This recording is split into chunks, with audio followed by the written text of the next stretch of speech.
First of all, it is a great honor and privilege to be here in this event, and I would like to thank Sri Pawan Kalyan sir for giving this opportunity. So, first thing జాతీయ సమైక్యత కోసం అని ఇక్కడ ఢిల్లీకి రావడం కరెక్ట్గా కొన్ని సంవత్సరాల క్రితం రాజస్థాన్ నుంచి ఇక్కడే ఢిల్లీకి నాన్న ఆర్మీ లీవ్లో వచ్చారు. ఇక్కడి నుంచి మేము హైదరాబాద్ రావడం జరిగింది. అక్కడి నుంచి నా స్టోరీ అంతా సినిమాలు వీటికి వచ్చిన తర్వాత ఈరోజు అంటే చిన్నప్పటి నుంచే నేను ఆర్మీ సెక్టర్లో అక్కడ పెరిగినప్పుడు ఈ కులం మతం ప్రాంతం అనే ఇది వచ్చేది కాదు సార్. అక్కడ ఓన్లీ దేశం కోసం పోరాడే వాళ్ళు అదే ఆలోచనతో ఉండేవాళ్ళు. ఈరోజు నేను జనసేన తరపు నుంచి తెలంగాణలో మాట్లాడుతుంటే వీడు ఎక్కడ పుట్టాడు, అక్కడ పుట్టాడా, ఇక్కడ పుట్టాడా అనే కన్ఫ్యూజన్లో చాలామంది ఉన్నారు. కానీ ఈ అంటే ఏ ప్రాంతంలో పుట్టాను అనే దానికంటే ఆ బాధ కంటే మా నాన్నగారు ఒక సోల్జర్ అయ్యి ఉండి దేశం కోసం పనిచేసినప్పుడు ఏ రోజు ఏ ప్రాంతం కోసం నేను పనిచేస్తున్నాను, ఏ కులం కోసం పనిచేస్తున్నాను అని ఎప్పుడూ ఆలోచించలేదు. ఈరోజు ఆ మాటలన్నీ ఒక సైనికుడి కొడుగ్గా, సోల్జర్ కొడుగ్గా వింటుంటే చాలా బాధేస్తుంది. అంటే బార్డర్లో అక్కడ దేశం కోసం, దేశ ప్రజల కోసం పోరాడుతున్న సైనికులందరూ ఇలాంటి విషయాలు న్యూస్లో చూసి ఏం ఫీల్ అవుతారా అనేది ఏ రోజు ఒక్క పౌరుడు కూడా ఆలోచించడా? అది మనం ఆలోచించాల్సిన విషయం. అలాగే ప్రతి దేశ పౌరుడు ఆలోచించాల్సిన విషయం. లేదంటే చెప్పండి, అక్కడి నుంచి ఆ బార్డర్ నుంచి సైనికులను వెనక్కి వచ్చేయమని చెప్దాం. ఎందుకు పాపం వాళ్ళంతా కష్టపడ్డాం? లేదా ఇవన్నీ వదిలేసి ఇప్పుడు ప్రపంచంలో యుద్ధాలు జరుగుతున్నాయి, దేశాలు యుద్ధాలకు పోతున్నారు. అలాంటిది మనం అంటే చెప్పలేం ఎప్పుడు ఏ సిచ్యువేషన్ వస్తుందో. అలాంటిది మనం దానికి ప్రిపేర్ అవ్వడం పోయి, ప్రతి స్టేట్ దానికి కాంట్రిబ్యూట్ చేయడం పోయి, మనం ఫ్యూచర్ గురించి ఆలోచించడం పోయి, నువ్వు అక్కడి నుంచి ఇక్కడికి వచ్చి మా స్పేస్ తీసుకుంటావా, నువ్వు ఎలా వస్తావు, నువ్వు ఎందుకు వస్తావు, నువ్వు ఏం చేస్తావు, నీకేం హక్కు అని అడగడం చాలా బాధాకరం. అంటే మాలాంటి యూత్ ఎప్పుడూ ఒకటే ఆలోచిస్తూ ఉంటాం. యంగ్స్టర్స్గా ఈరోజు కళ్యాణ్ గారి ప్రిన్సిపల్స్ ఏవైతే ఉన్నాయో 7 ప్రిన్సిపల్స్, ఐ డోంట్ థింక్ అది చాలా పొలిటికల్ ఎక్స్పీరియన్స్తో ఉన్న ఇవి కాదు. చిన్నప్పుడు ఎవరైనా సరే స్కూల్లో ఉన్నప్పుడు, కాలేజీలో ఉన్నప్పుడు ఏదైనా అన్యాయం జరుగుతుంటే ఇది తప్పు అనుకుంటాం. ఏదో కుల వివక్ష వస్తే అంటే ఆ టైంలో కులం, మతం ఇలాంటి ఆలోచనలే మా మైండ్లో ఉండవు. అక్కడి నుంచి సొసైటీ ప్రెషర్స్ వల్ల ఇక్కడికి వస్తాం తప్పితే ఇలాంటి ఆలోచనలకి నిజంగా చాలా ఇన్నోసెంట్ ఆలోచనలు అవి. ఆ ఆలోచనతో మనం అంత ముందుకెళ్తే దేశం పురోగతి ఇంకో విధంగా ఉంటుందని నేను బలంగా నమ్ముతాను. So thank you sir. ఈరోజు అలాంటి ఒక స్టేజ్ ఇక్కడ కల్పించినందుకు.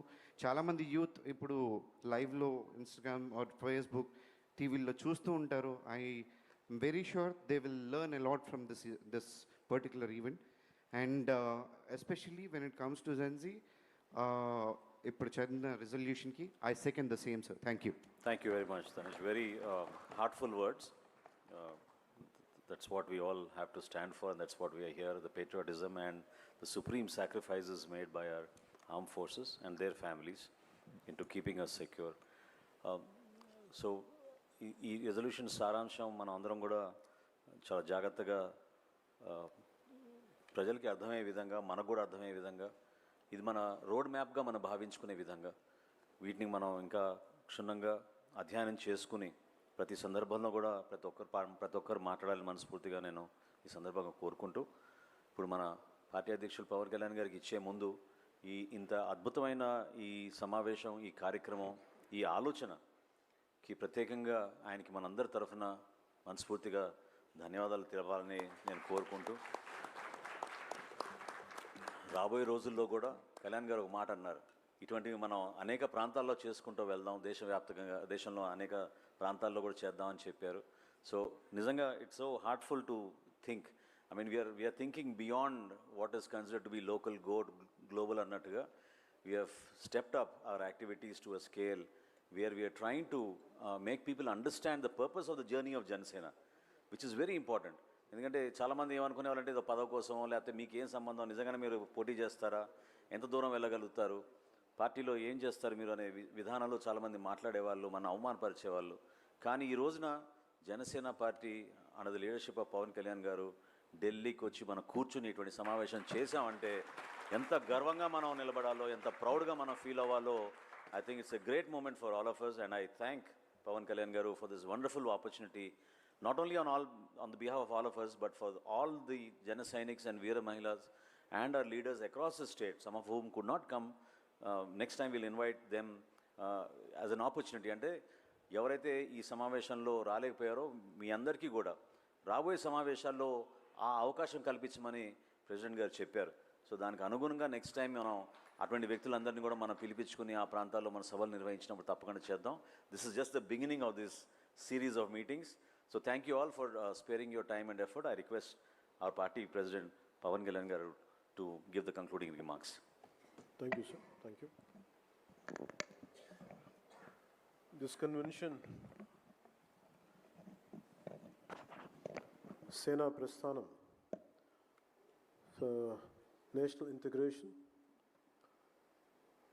extend its heartfelt congratulations to Honorable Prime Minister Shri Narendra Modi ji on completing 12 years of dedicated service to the nation and becoming the longest serving democratically elected Prime Minister in the history of independent India. Under his visionary leadership, India has witnessed a transformational progress in development, good governance, national security, digital empowerment, infrastructure creation, healthcare, and the promotion of India's civilizational heritage and cultural values. His leadership has strengthened India's global standing and inspired confidence among millions of Indians. ఈ సేనా ప్రస్థానం 12 సంవత్సరాలు మోదీ గారిని longest serving prime మినిస్టర్గా మనం చూడటానికి కారణం, we have to go back to our past. ఒకసారి మన గతం చూడాలి. ఒకసారి పాకిస్తాన్ నుంచి ఉగ్రవాదులు మన కమర్షియల్ క్యాపిటల్ అయిన ముంబైలో దాడులు చేసి 72 గంటలు ఉగ్రవాదం పిడికిల్లో ఇరుక్కుపోతే ఆ రోజు దేశం అంతా ఒకే ఒక ఆలోచన వచ్చింది ప్రతి ఒక్కరికి. అంటే ఒక పట్టుమని 10 మంది ఉగ్రవాదులు వచ్చి ఇంత శక్తివంతమైన ఒక మిలిటరీ సత్తా ఉన్న దేశాన్ని మనం బిగించచ్చా అంటే అది చాలా చాలా ఇబ్బంది కలిగజేస్తుంది. అంటే ఏంటి, దీనికి కారణం ఏంటి? Then there was a thought then. So India needs a very strong and robust leadership. I was in Varanasi